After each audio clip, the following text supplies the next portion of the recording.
Привет, друзья, с вами Лада, и в этом видео я покажу, как сделать вот такой стильный и очень функциональный скетчбук своими руками из бюджетных материалов. Так что, если вам эта тема интересна, то я приглашаю вас к просмотру. И не забывайте заглядывать в описании под видео, там очень много нужной информации и ссылочек на интересные видео на моем канале. Для создания этого скетчбука понадобится любая дешевая тетрадь на кольцах, только заранее проверьте прочность кольцевого механизма. И эту тетрадь я покупала в магазине Fix Price. На момент выхода видео она стоит 99 рублей. Тетрадь очень хорошая, только единственное, что мне не нравится ее обложка. Такая простенькая какая-то. Буду ее декорировать на свой вкус и цвет. Для этого мне понадобится фетр. Он у меня тоненький. Вместо фетра можно использовать синтепон. Он чуть-чуть потолще. И вот такая вот ткань. Полный список материалов, тех, которые мне понадобятся для создания этого скетчбука, я оставлю в описании под видео. Перед началом работы посмотрите на обложку тетради. Если она темного цвета и имеются какие-то яркие надписи, то стоит проверить, будет ли вот это все просвечивать сквозь слои фетра и ткани. Для этого я накладываю фетр, пока не приклеиваю, просто накладываю, смотрю, и сверху ткань.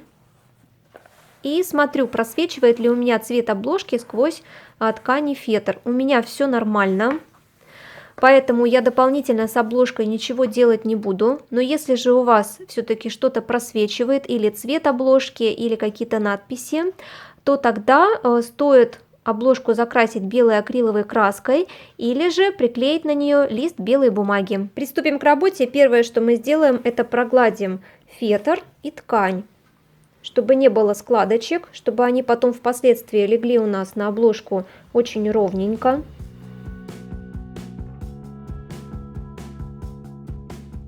И первое, что я сделаю, это наклею фетр на обложку тетради. Для этого я обложку смажу клеем карандашом.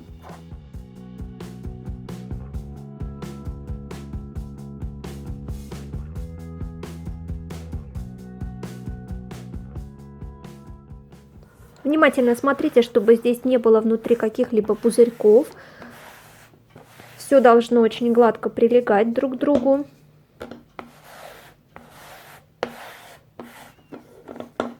Если нужно где-то, подтяните фетр. Теперь обрежем эти края.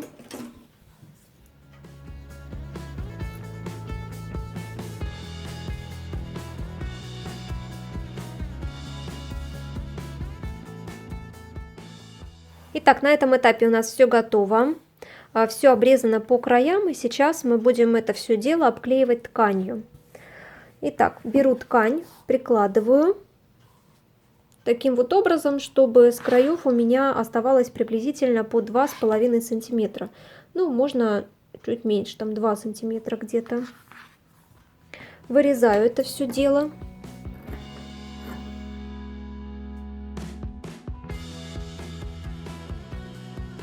Посередине, где у нас находится кольцевой механизм, я сейчас проверну с тканью следующее действие. То есть я ее вот таким вот образом согну дугой. Для этого я клеем карандашом немного смажу это место. И вот так вот ткань приклею. Приклеиваю я ее дугой, вот таким вот образом. Все это фиксируется на клей-карандаш. И тогда, когда мы ткань с вами будем приклеивать, у нас вот так вот аккуратненько это место закроется и ничего не будет видно. То же самое проделываем и с другой стороны.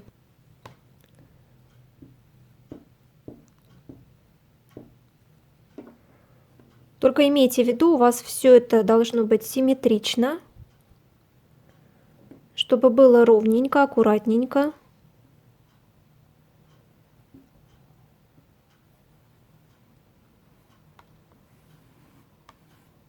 Можно по линеечке это все измерять, а можно на глаз делать. И сейчас очень ответственный момент, на мой взгляд. Приклеиваем ткань. Для этих целей я использую вот такой вот клей-момент кристалл. Сначала клею боковые стороны.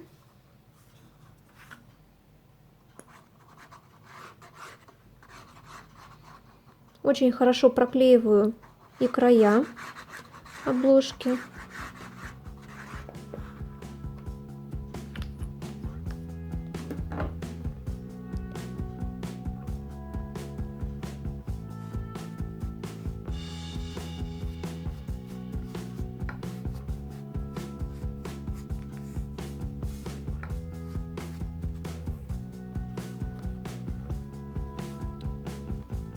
С обратной стороны все делаю то же самое. И единственное, я ткань немного натягиваю, чтобы она плотно прилегала.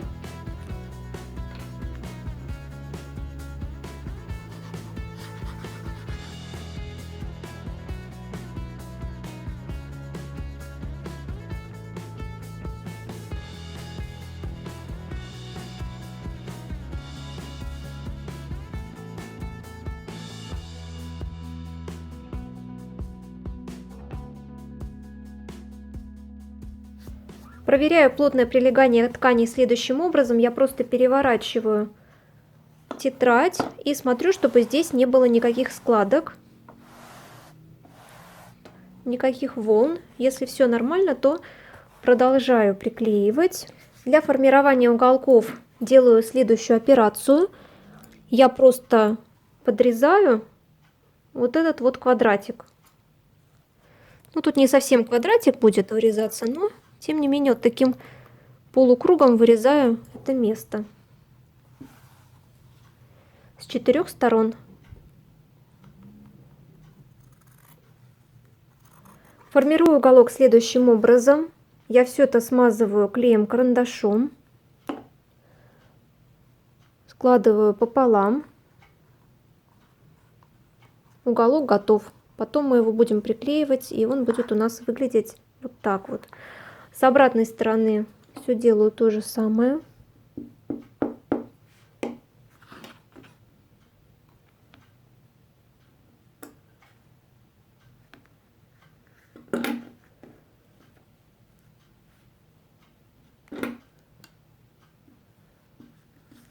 Можно ножничками помочь. И сейчас это все буду приклеивать. Наношу клей-момент.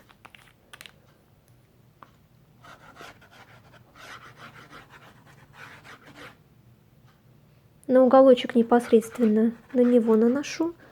Здесь немного.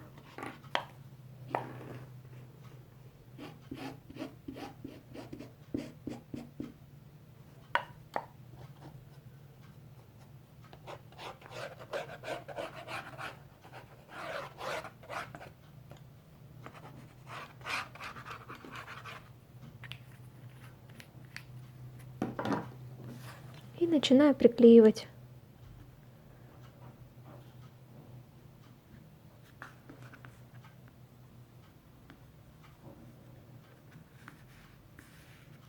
Как только у нас уголочек приклеился, схватился, мы с вами зажимами его зажимаем, чтобы приклеилось все хорошо. Излишки клея убираю простой салфеточкой. Здесь я не боюсь что-то испачкать, потому что с этих сторон у меня будут наклеены форзации.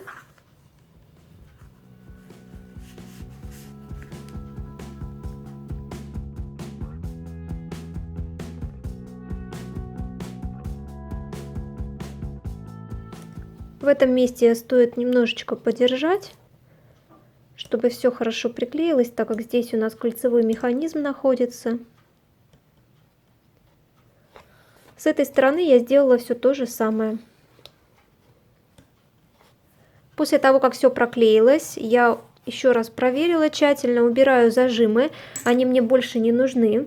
И если вы хотите продумать какое-либо украшение обложки, например, приделать этикеточку какую-то, бантики, цветочки и так далее, вам нужно продумать этот этап сейчас, потому что потом будет поздно. Потом мы с вами сюда наклеим красивые форзации, и сделать это действие будет невозможно. Поэтому продумайте дизайн вашей обложки. Я, например, ничего больше не буду добавлять. Мне эта ткань веселенькая очень-очень нравится, поэтому оставлю как есть. А сейчас приступаю к форзацам. Для форзацев я взяла 2 листа обычной акварельной бумаги и сейчас заклею скотчем. Один лист у меня уже сделан, и сейчас я сделаю второй. На самом деле можно его и заламинировать, но так как у меня ламината нет, я выхожу из ситуации, взяв обычный скотч.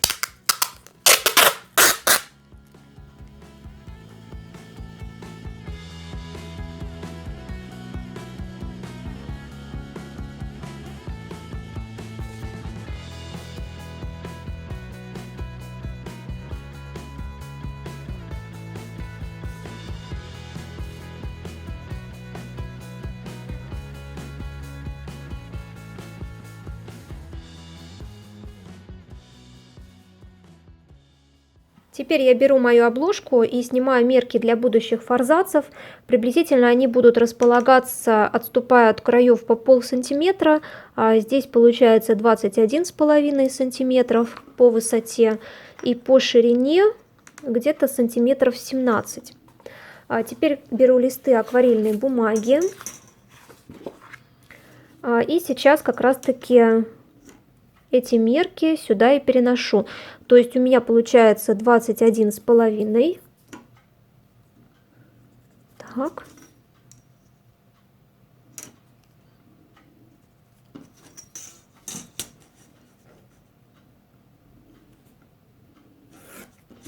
И здесь получается 17.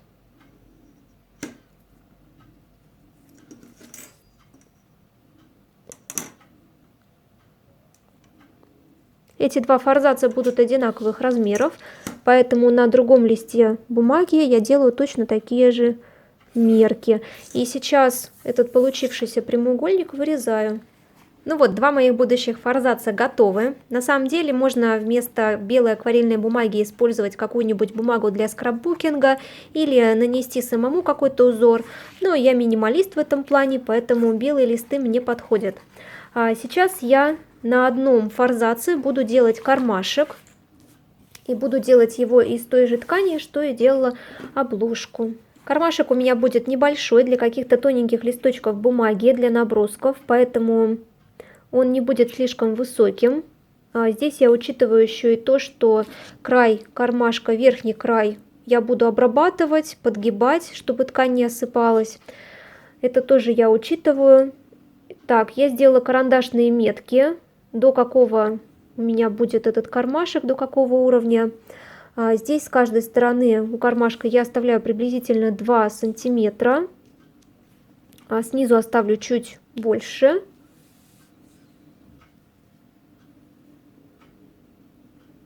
Так, ну и вот у меня получается здесь где-то сантиметра 4 пойдет. Или 3,5. Потому что верх у нас будет подгибаться, это еще плюс 1,5 сантиметра. И с этого края где-то оставляю сантиметра 2. Это все вырезаю. Обрабатываю края кармашка. Это у меня верх кармашка. Я его промазываю клеем-карандашом, совсем чуть-чуть. Подгибаю где-то на полсантиметра. Все это так подклеивается.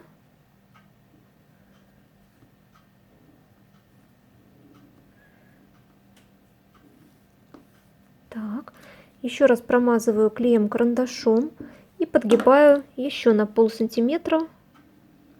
Край кармашка у нас убирается внутрь.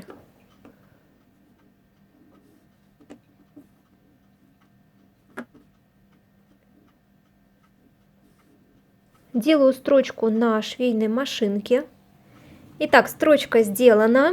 Сейчас будем приклеивать наш кармашек к форзацу.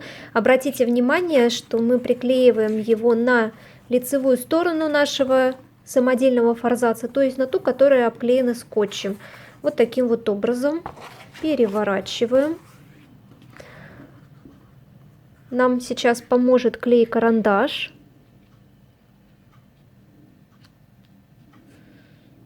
Ориентируемся по нашим карандашным меткам.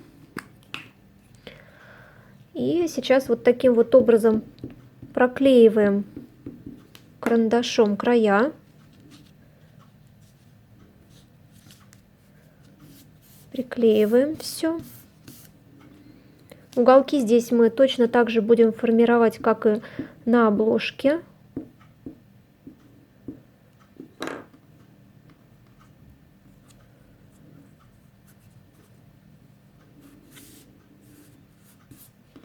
Эти ниточки тоже все вот сюда вот заклеим.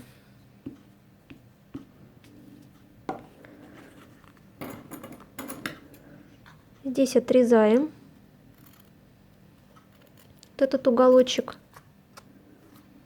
с этой стороны и с этой стороны. Проклеиваем карандашиком. Заворачиваем внутрь.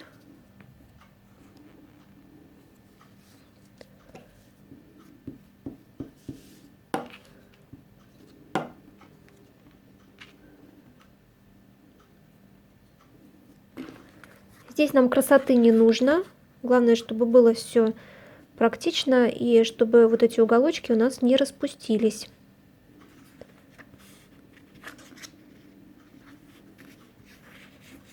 И сейчас мы с вами прошиваем это все на швейной машинке по кругу. Кармашек у нас пришит. Кстати, я еще и на втором форзаце решила сделать похожий кармашек, только по вертикали. Выводим нитки на изнаночную сторону, здесь завязываем узелок и клеем карандашом. Я вот так вот их немного зафиксирую, а потом уже буду фиксировать клеем моментом. Здесь то же самое. Ниточки вывели на изнаночную сторону, завязали узелок.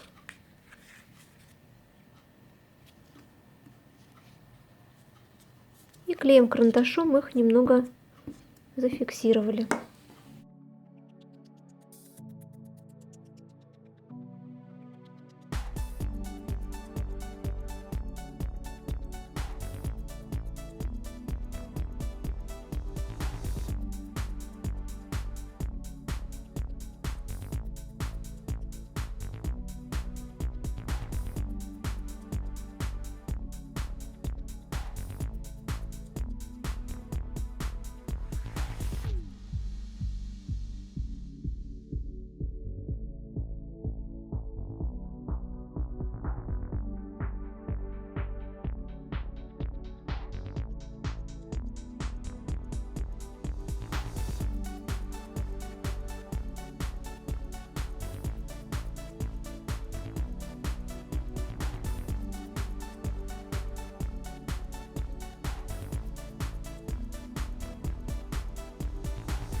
И я с удовольствием показываю окончательный результат нашей работы. Вот такой скетчбук получился. Давайте посмотрим, как он выглядит у нас внутри.